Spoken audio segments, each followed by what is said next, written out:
Hi everybody, this is Harmony with Harmony Stitches. Welcome back to my channel. This is a video podcast that we talk about my crafting adventures, which usually hovers around cross stitching, but also some knitting and crochet thrown in.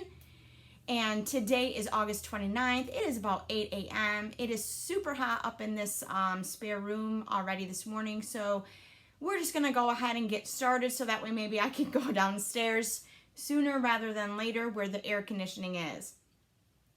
So today is, like I said, August 29th. Summer sock camp ends on Tuesday, but for my purposes, I am finished with summer sock camp. So as promised, let's go ahead and run through everything that I have accomplished for that event. And that event is hosted by the Crazy Sock Lady here on YouTube. You can find her linked below. All right, so I have accomplished 7 pairs of socks, it looks like, 3 fingering weight and 4 worsted weight. So pair number 1 is fingering weight. This is Ridiculous yarn, and it is the colorway is a quote from the movie Hocus Pocus by Winifred. And for fingering weight yarn, I have figured out my favorite recipe. This is 56 stitches, 20 rows of ribbing, I believe, 40 for the leg, slip stitch heel for the cuff and heel turn, or for the heel flap and turn. And then on this particular one, it's 37 rows for the foot and then the toe. And the rounded toe is from the Rose City Rollers pattern. On Ravelry, you can get it for free. She has a square toe and a rounded toe. You can choose which one you want to do. I like the rounded toe. I just had a thought about something I want. Oh, all of my sock projects are on my Ravelry page. I will go ahead and link that below as well. You can always feel free to go and take a look at them. But I just want to say that just because this is my recipe doesn't mean it's going to work for you, because your foot may be a little bit bigger around, smaller around, your foot will be longer. So I wear a size 5 in women's in shoes, which also translates to a size 3 in kids, the big kids. So the length of my foot is going to be much shorter than the average person.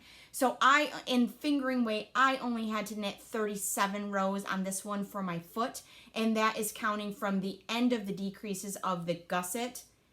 So once I get done with my decreases here, I count 37 rows and then do my toe. So you may count rows differently. I know that the Crazy Sock Lady counts hers much differently than I do. I think I got my row counting technique from Marley Bird here on YouTube. I can't quite remember. So things may be different for you, but if you ever want to talk socks, I'm here for you. Reach out, we'll chat. Okay, so that was pair number 1. Pair number 2, and this is a little showing up brighter on the camera than it is in person. It's not so shiny, like bright. More so the color down here is the true color. But I had to open the blinds today because it's so early, the sun's not over yet. So this is my first sock pattern by Marley Bird. You can find it on yarnspirations.com, or you can find the instructional videos here on YouTube. They're very, very helpful. She does teach this technique of making socks with DPNs. But trust me, DPNs are not as scary as what you think they are. I made my first pair of socks on DPNs, as did a whole lot of other people during this tutorial that she created. So this pattern is 48 stitches because it's worsted weight. My row count was different for the leg because it's a standard like 6 inches. So it was different. She uses the partridge, I can't remember if that's Eye of Partridge is the name of this. And you can kind of see there's a subtle pattern in there because you offset where you slip your stitches and where you knit your stitches.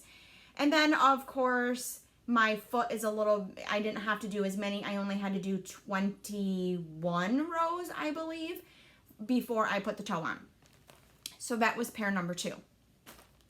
Pair number 3 is fingering weight. It's Vanilla Souffle. I can't remember the designer, but of course I will link below, and it is on my Ravelry page. So I did not do all of the repeats that the pattern designer called for because I just couldn't stomach it. There's nothing wrong with this pattern. I just didn't like making it. I think I'm finding out about myself that I'd rather just knit plain vanilla socks versus a pattern, which is pretty sad because there's so many beautiful sock patterns out there, but I just couldn't do it. I couldn't do it. So I did what I thought I could do because there was a second sock involved, and whatever you do on the first sock, you have to do on the second sock. So there is the slight patterning on the top, and then of course plain vanilla on the bottom. And I don't remember any of the repeats or anything that I did on this. You would definitely have to check my Ravelry page for that information.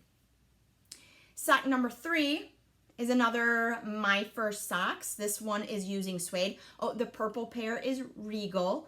This is suede. It's tan or taupe. So all the information for all of these are the same. Pair number 5 is Sunset. This is more true color here because of course the sun is blowing out this. Sunset. And then these are one of the most recent pairs. This is Mimosa with Sunset at the toes. I think I showed you these last week or the week before because I ran out of Mimosa. And last but not least, a completed pair using Opal. And these look really short, don't they? It does look really short. This is more of a sport weight versus a DK or a fingering, but I believe that they're going to work out fine. I used a size 2 needle, so it's really dense, which is fine. You kind of want your stitches to be more on the dense side and kind of tighter because it causes less friction, and less friction means your socks last longer. So I did do the 56, cast on 56, but I did do a knit 1, purl 1, twisted rib. Which if you remember, that just means that you're knitting the knit stitches in the back loop instead of the regular front loop. I did the 40 rounds for the leg, slip stitch heel, but then I only needed to do 27 for the foot because my row gauge must have been a little bit bigger because of the difference in the yarn. I have not tried these on yet, but I hope that they fit. So, which with socks, you want negative ease anyway, so even if they have to stretch a little bit to get on my feet, that is perfectly fine. So, let me grab these. 7 pairs of socks in 3 months, which of course I could have done more if I didn't have the huge focus piece in my cross-stitching category, but I still feel that 7 pairs of socks in 3 months is great. It's great. So it's about 3 pairs a month, and I'm good with that. No, that's not true. that's bad math. Delete, disregard what I just said. But you know what I'm saying. So it's about 2 pairs a month. But that's pretty great. I'm happy with that. So those get to go in my drawer with the rest of my handmade socks, and I'm really happy with how many I have now. The worsted weight socks with with Chic Sheep by Marley Bird and Red Heart. This is a really good sock for even just bumming around the house in the wintertime. They will keep your feet warm. I have plenty more yarn to make maybe 3-4 more pair. But I will get to those when I get to those. That's not going to happen anytime soon. I need to take a break from socks and move on to other things. So, next is cross stitch. So first we're going to talk about my whips for the week. We'll start with this hair. It's kind of fluffy and wants to do what it wants to do today. So what are you going to do? So we're going to start with Lizzie Kate's Halloween rules, because I said I wanted to put maybe about 1 strand in per day just to kind of keep plugging along, and I would do whatever I had floss for, and I would get the needed floss later. So this is where I ended up. I put about 3 strands in on this border, 1 or 2 strands on this border, and this is actually the bottom of the second block. Howl at the Moon. So this is what it looks like, Howl at the Moon. And I did a little bit. And the reason why I did that versus the bottom block, I don't have the colors for Be Spooktacular. I do have black, so I could do... So this is Be Spooktacular. I have black, so I could do the 2 little bats. And I have the orange color for the lines in that pumpkin. And that's it. I have 3865. Is that right? Or is it 3685? You know what I'm talking about. The white color. I have that. It's not the called for color. The called for color is 712, which is a creamy color, a creamy white color. That's not going to work on my fabric because it's too light.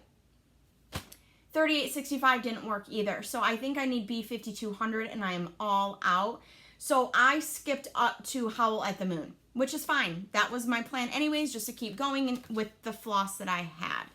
So I have enough strands in there to get me through, I think, Friday of this past week. But I just ran out of time, and that is okay. I'm satisfied with that. I knew I wasn't going to get it done this October anyway. So it's good.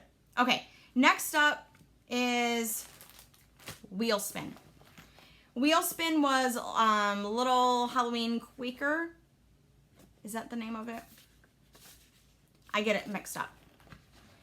Little Halloween Quaker, I think. It'll be below. So this was on my wheel spin from last week. The goal was for me to get the tombstone done, and guess what? Didn't do it.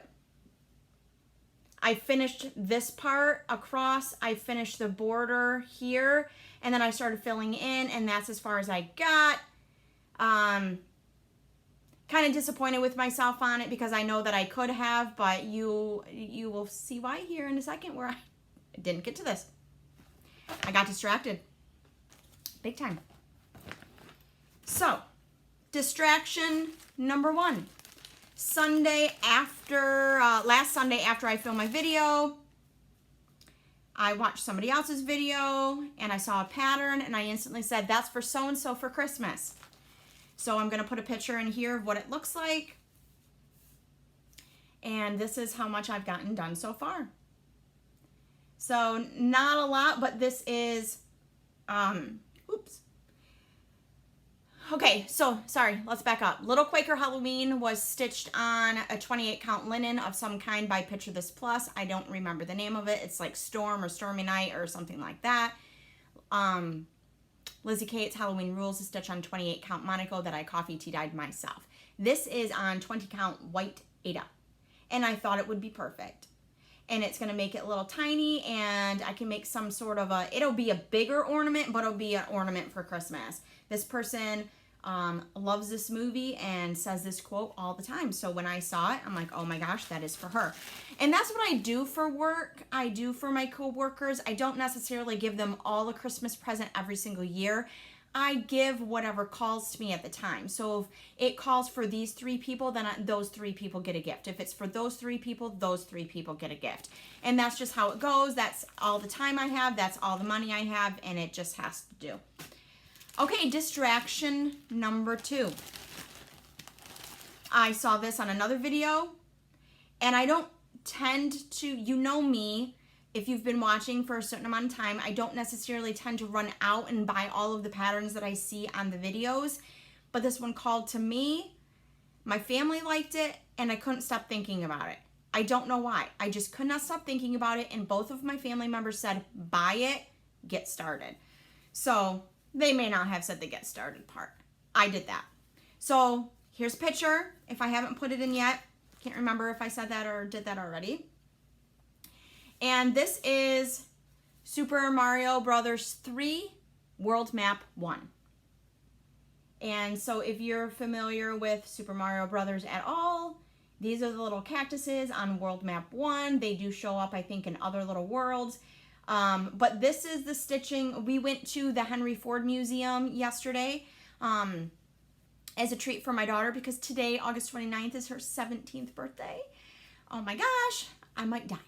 But I stitched this in the car, which it's a 2-hour drive there and back, and you would think that I would have a lot more done than that, but that was a lot of counting, and trying to strategize on how to stitch these little guys and not waste any floss. And if you can see that middle one there, I forgot the eyes. So I have to go and put the eyes in individual. And oh well, that's okay. And then this one, I got sick of doing the black, so I started to do the green just because I was excited and wanted to see what it looked like. There are, I think, 43 or 46 of these little cactus things on this pattern. It's going to be a lot of repetitive. It is a full coverage piece. I don't have all of the flosses, but I pulled out a stash, almost half of the colors that I needed, and I think that's great. I'm getting there. I'm getting a stash where I can just continue to pull stuff and not have to go out and buy every time that I want to. So with those two, oh, this looks like an antique or an ivory or something, an off-white. It's 18 count Aida. And the reason why I went with Aida is because for full coverage, you're not going to be able to tell what kind of fabric it is anyways.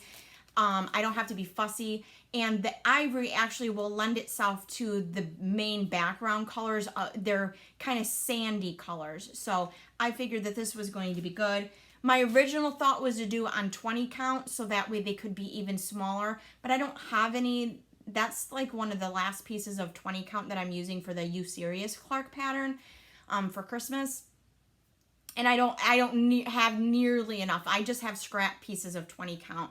And I would, in order to get started, I would have to order it all in and whatever. And the pattern that I purchased actually has 12 charts, 12 worlds. Well, not 12 worlds, but there's worlds 1 through 7, or 1 through 8. Number 5 has 2 charts because the game is split into 2, and then world 8 has 3 charts because again you finish one map, then you go to the next, then you go to the next, and then it also has the warp zone map included in it. So there's 12 total, and the reality that I would stitch 12 full coverage pieces are very slim, especially since a couple of them are quite large. They're like, one of them is 736 stitches by 152 stitches. I mean, it's like 43, 47 inches by 15 inches, leaving a 3-inch border around all of them. I chose to do that, to go that route to for framing purposes because I didn't know how I was going to finish these. I figured I would put them in frames.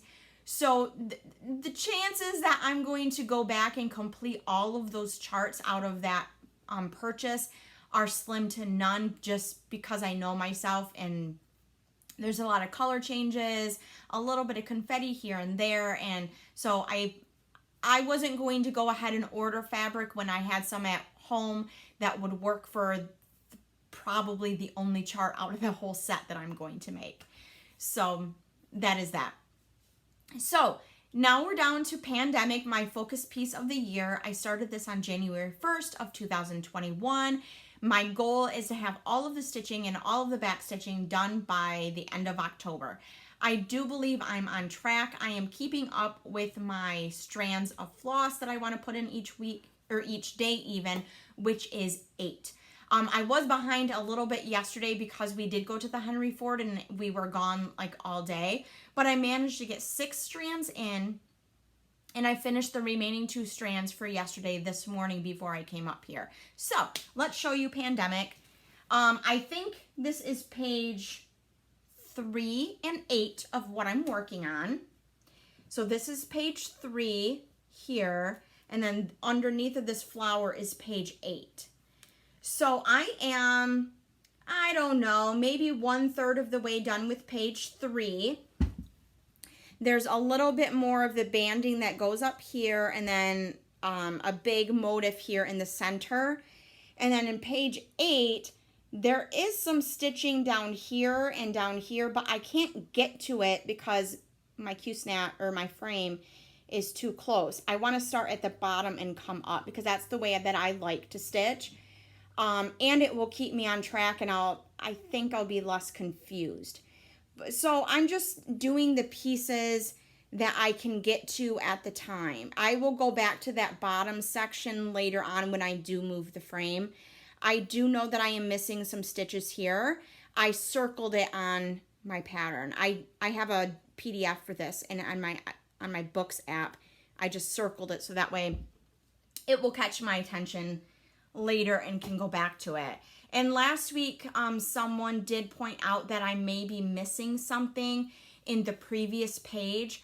I looked at the pattern, and I had already moved the frame, but I looked at the pattern and I couldn't see what she was seeing. So when I do move the frame, I will go back and double check that page to see, because she said that she didn't think that maybe there was that much negative space. Sometimes there is that much negative space because you backstitch, like some of the birds that are stitched on that side of the pattern are holding a fish in their beak, and so you backstitch the entire fish. However, I do appreciate the second set of eyes because I don't want to miss anything. I don't want to get it framed and be like, oh shoot, I missed that.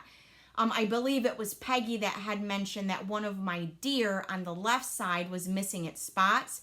I don't think that I put those spots in yet. So if you ever see anything that looks funny or weird, or you think, hey, I think you forgot some stitches there, go ahead and point it out, because I'd rather you be wrong and trying to help me than for us both to miss it and then get it framed and have a big glaring error there. Not that I'm trying to win an award for this project or anything, but who wants to put it on their wall when there's errors in it? So I appreciate you guys speaking out and giving me some notes. Really, I do. Okay, and today we have another wheel spin for the whip wheel, and we landed on Bittersweet Trio by Waxing Moon Designs. So let's see where we were at last time. I believe I finished the fox, except for the back stitching.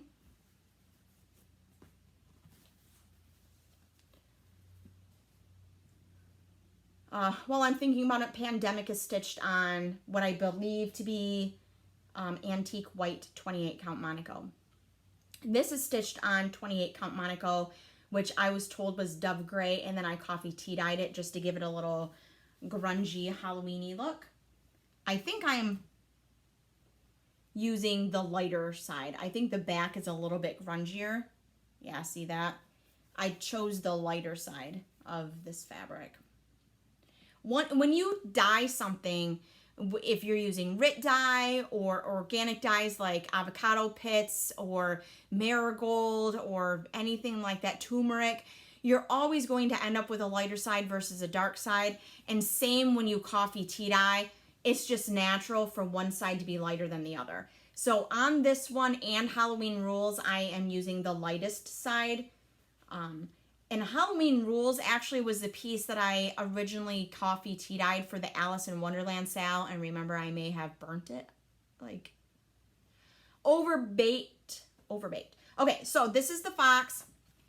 So this week, I believe I have all of the flosses gathered for this pattern now, I think. So if I do, my goal is to finish the pumpkin and the flower pot, or the flower stalk for the sunflowers, or whatever they are. I think they're sunflowers. So that would be my goal this week, is to get that far up. Now that summer sock camp is over, I'm going to take September and work on my whips. So I probably will not be knitting this month unless something comes up. I did promise someone that I would recreate a sweater that they have, but it needs to be in a bigger size. So if that project gets moving along, I will pick that up, just because it's a Christmas sweater and we're kind of running out of time.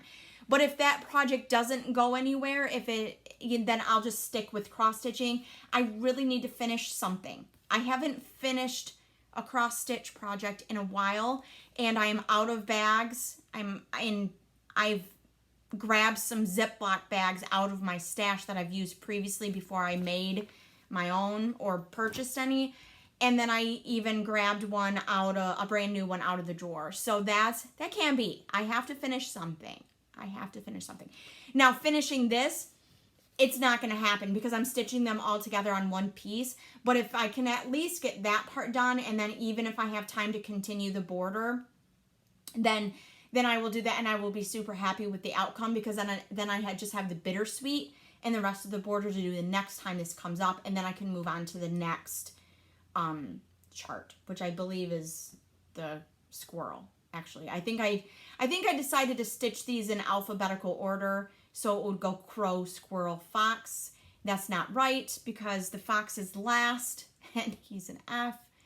I obviously do not know what order I was going to stitch them in anyway. But, so I won't be able to finish this one, but I know like Amazing Grace is a close to a finish. Heart Silhouette isn't necessarily close to a finish, but it's a quick stitch. And I think that I could make good progress on that and get close to a finish, so the next time it came up on the wheel, I would be able to get that done. Some of the other, I don't really know. Let's look at the wheel. Let's talk about it real quick before I let you go. Chock-full Liberty, not really close to a finish. There's a lot of counting and detail on there. Let's see, maybe Pumpkin Carriage would be a good one. Starry Night by the Prairie Schooler is actually the closest to a finish that I have. I just need, the next time that I go to the stitching store, I need to see if they have the proper gold Kreinik that I used in the other 5 patterns, because I want them to match. Even though it wasn't, I didn't seek advice before I started that project, and it was my first time using Kreinik, and I really should have been using something else. But since I have already have 5 of them done using that Kreinik, I'm just going to continue on with that. But that really is the one that's closest to a finish. I just need the Kreinik. And then Amazing Grace is the next one. And then probably Pumpkin Carriage and the Chock-full Liberty Jar are tied for the next. So if I just buckle down and stop starting new things, then I should be able to get some finishes. I have a whole bunch of like little ornament size, like little squares for Christmas, Valentine's Day, and Halloween that I already have kitted up that I would like to get stitched, because I want to grab that floss back and put it into other things. I think that some of the flosses in there would actually go into the Super Mario chart, so that way I don't have to buy. Because some of the colors in the Mario chart, because you're only putting little colors here and there, some of them are only going to use a couple of strands. But I would hate to steal from the other charts now and then run short on that. So, but anyway, so that's the plans for this week. I want to finish the white pumpkin and the flowers and the stalks on this one. Pandemic to keep up with my 56 strands for the week. And then put strands into the other projects as I have time. Because you may know, if you have more than one project going in time, sometimes you just get to a point like, I need to work on something else. And just even putting 1 or 2 strands in another project, I feel that I can get back to the other project. This week I failed at my little Quaker Halloween goal because I was distracted by new starts. I don't think that I'm going to start anything new this week. So I will take Bittersweet Trio to work, because I get about 40 to 45 minutes on my lunch break to be able to work on my projects, and I know that I can meet my goal if I take it to work. And then at home, I will work on Super Mario or U Series Clark if I need to break up my stitching from Pandemic a little bit. All right, so that is what I have to share with you this week. I hope that you have enjoyed my adventures in summer sock camp and my year-long stitch with Pandemic. And I am excited to see what happens next. And I hope that you join me next week to see as well. So until then, I hope that you get some stitching time in, and I'll see you next Sunday. Bye.